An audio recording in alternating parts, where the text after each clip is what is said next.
अस्सलामुअलैकुम प्यारे बच्चों, कैसे हैं आप सब। उम्मीद है आप सब बिल्कुल खैरियत से होंगे। तो बच्चों, मैं हूँ मिस मुनीबा, आपकी उर्दू की उस्तानी।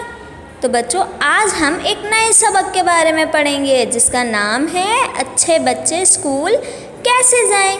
आप भी तो अच्छे बच्चे हैं ना, तो आज हम पढ़ेंगे अच्छे बच्चे स्कूल कैसे जाएं। ठीक है, तो आप मेरे साथ देखिएगा कि अच्छे बच्चे स्कूल कैसे जाते हैं। तो चलिए शुरू करते हैं। सबसे पहले आप उर्दू की पहली किताब ले लें और सफ़ा नंबर 6 खोलें। कौन सा सफ़ा नंबर खोलना है? जी हाँ, सफ़ा नंबर 6 खोलें। चलें हम अपनी बुलंदख्वानी शुरू करते हैं। अच्छे बच्चे स्कूल कैसे जाएं।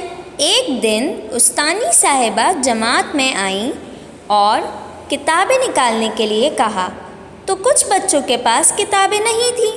उन्होंने वजह पूछी तो एक बच्ची ने कहा, मैं काम करके किताब मेज़ पर भूल गई थी। आप लोग भी ऐसा ही करते हैं ना, जब टीचर कोई टेस्ट देती हैं या कोई काम देती हैं तो आप लोग क्या करते हैं, वो कॉपी घर पे भूल के आ जाते हैं। ऐसा करते हैं ना आप। तो ये अच्छे बच्चे जो होते हैं वो ऐसा नहीं करते कभी भी। वो अपनी प्रॉपर चीज़ें अपने बैग में रखते हैं। जब वो रात को सोते हैं ना, तो वो सारी अपनी चीज़ें देख कर सोते हैं, अपने बैग में रख कर सोते हैं। वो अपना पाउच, अपनी पेंसिल, अपने रेज़र सब रख के सोते हैं कि सुबह हमें परेशानी ना हो, सुबह हमें स्कूल में क्लास में किसी से लेने ना पड़े, किसी से। बच्चों, ये थी आपकी बुलंदख्वानी। बाकी की बुलंदख्वानी हम नेक्स्ट वीडियो में पढ़ेंगे।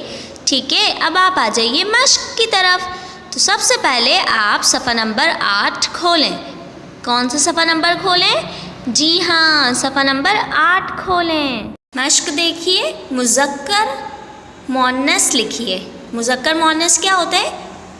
मुज़क्कर लड़कों के लिए यूज़ होता है और मुअन्नस लड़कियों के लिए यूज़ होता है। ठीक है, तो पहला देखिए, पहला क्या लिखा हुआ है? बच्चा।